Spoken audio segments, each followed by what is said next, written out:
Hi, welcome to the Shepherd's Rest Dog Talk. This is episode 74A. I'm Cam and this is Julie. This week's Torah portion is from 32:3 to the end of chapter 36 in Genesis.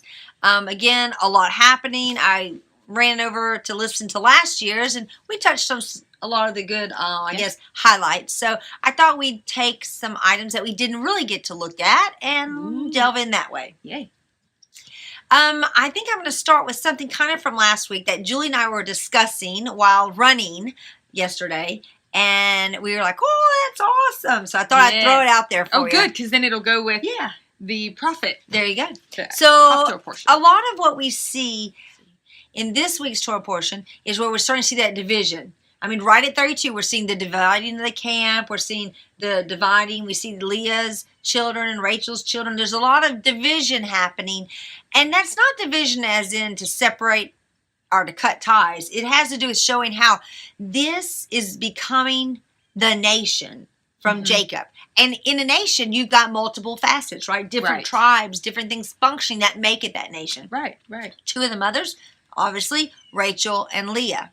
Well, we were talking about back in chapter 29 where we have the wedding going on, and we were discussing this. I was discussing this with my son, and he made this comment. He said, well, what if Rachel and Leah didn't even know that they were both, or they thought that they were both already promised? I mean, what's to say that Laban was honest with them? Which I had the V8 moment and went, wow. Yeah. What's to say that he was honest with them? Right. So in that discussion, we're running and talking about that and start thinking, gosh, so it could have been not even that Rachel is maybe in just distress over that 1 week that Leah and Jacob are together, but just waiting her turn because she's thinking that's it. Right. So then we start talking about Leah as in physical Israel and Rachel as in spiritual Israel. And then we're like, well, isn't that interesting? Because while they're both waiting to be, become that one family, right? They're in different roles. Leah is in her 1 week, that 7 days on earth, per se, physically walking out that marriage with Jacob. Yes. But Rachel's just in kind of limbo, waiting to be the bride. Right. And then we had this, ta-da, and that was V8. Yeah. Where was she for those 7 days? And we decided she's with the Father in his home. Right. Well, that's where we see the bride in Revelation, right? We know that the Church of Philadelphia goes into the Father's house and remains there until the groom comes. That's where she stays. We know that from the end of Revelation, the bride is in New Jerusalem, and then when she comes down, she joins with the physical Israel aspect, who are walking through the whole 1 week or the day of being married, right? Walking through the process, and then they become one. So we thought that was really neat to think, oh my gosh, right there we see a foreshadowing of the very end.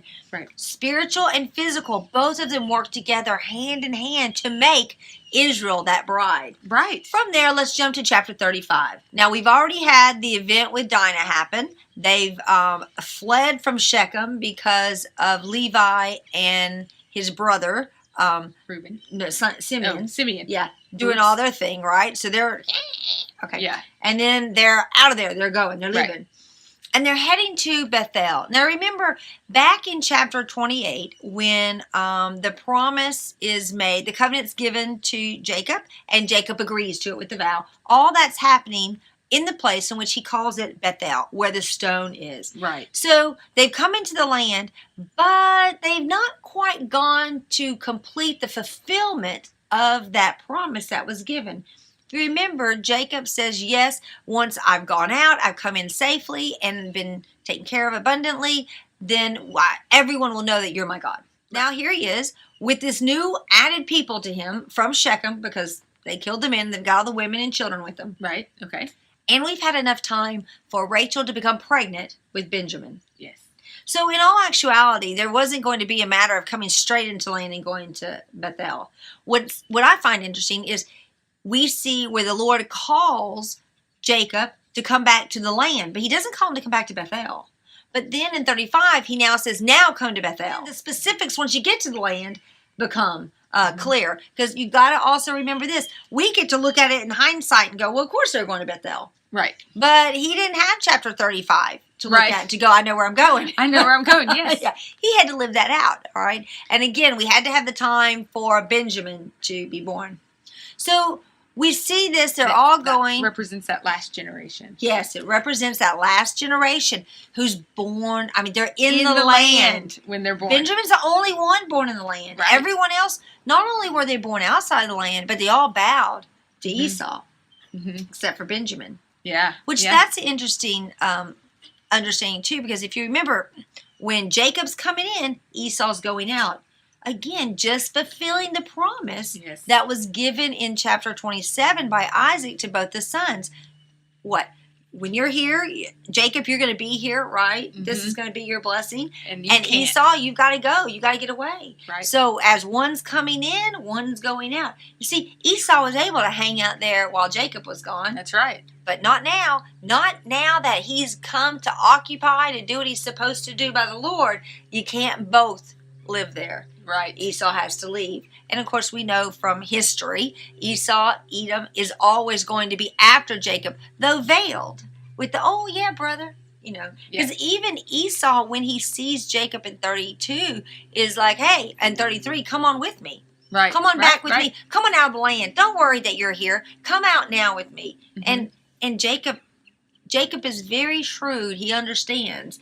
I don't want to rock the boat. There's no reason to. All right.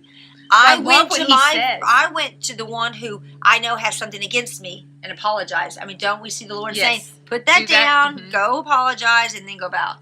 But see, when I was reading it this week, I saw Esau is on horses and with mighty men, and Jacob is with the flocks and with the more feeble. And he says, I'm sorry, I can't. I have to go at the pace of the flocks. Right. I think of the Lord with us, you know. We're the flocks, and we're kind of feeble, and, you know, we're kind of going at this pace, and he's with us, you know. Right.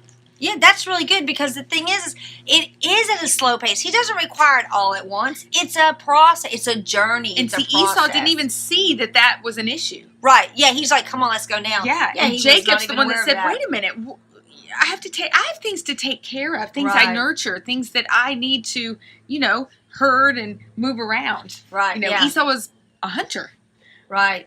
Yeah. So he didn't care about that. That's right. That's true. He wasn't traveling with that either. Right. Which also tells you at that moment that he was already established outside the land.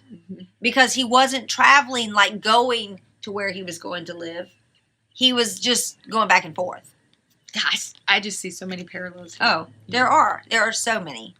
One of the parallels that we also see is in 35, where, again, like we were just talking, they're going up, right? They're going up to Bethel, back to where he had originally, before he left. Now, remember, it's before he left, and now he's coming back in. And really, if you take this and you look at the pattern, it really does have the bookends, and it goes all the way into the center of him being out, time to come back, and then back in. Everything that happened, because remember, before he left, what did he do?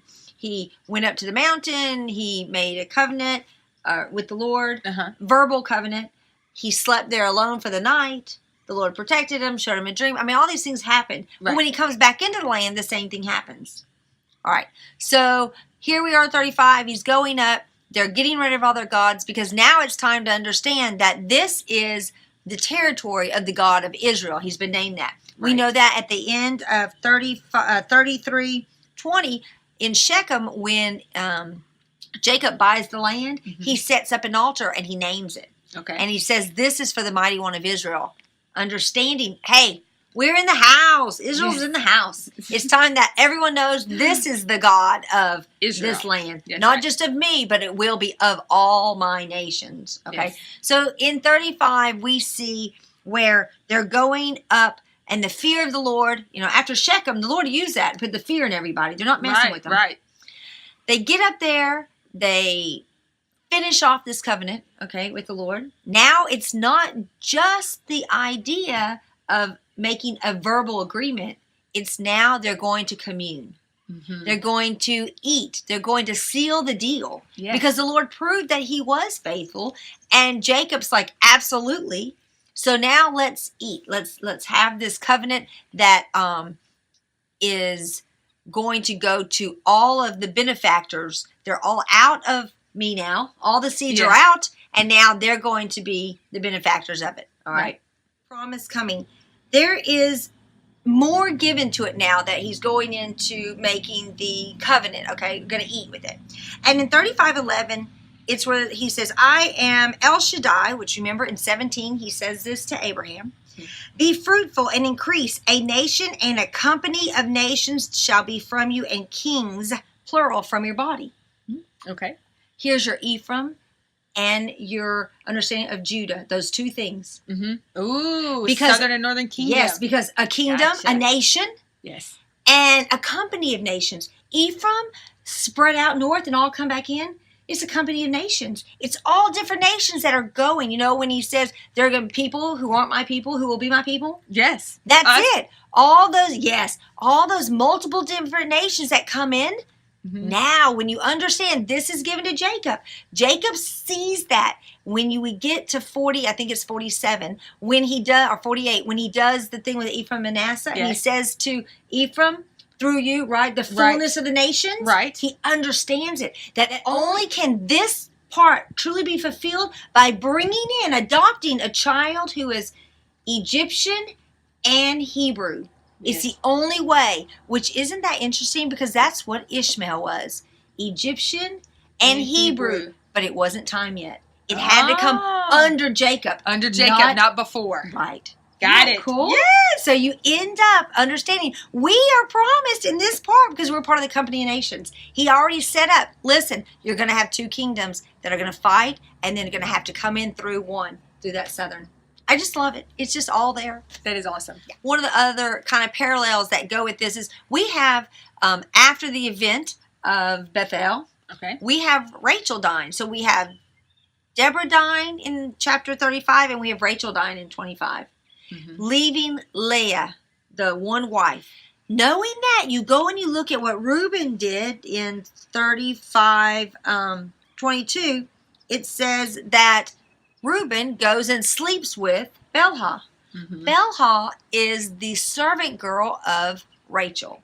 The status of Leah became she already was the number one wife, but now she's also the favored wife. Yeah, right. However, when Rachel died, it would have been to Jacob's, if he chose to, prerogative to go and marry Bilhah, to bring her in as a second true wife, elevating her to Rachel's. Oh, okay. Because remember, she is the one who birthed the two children who sat upon Rachel's knee, who were also considered under Rachel as her children. When listed by genealogy, they're under Bilhah, but authority-wise, they're under Rachel. Gotcha.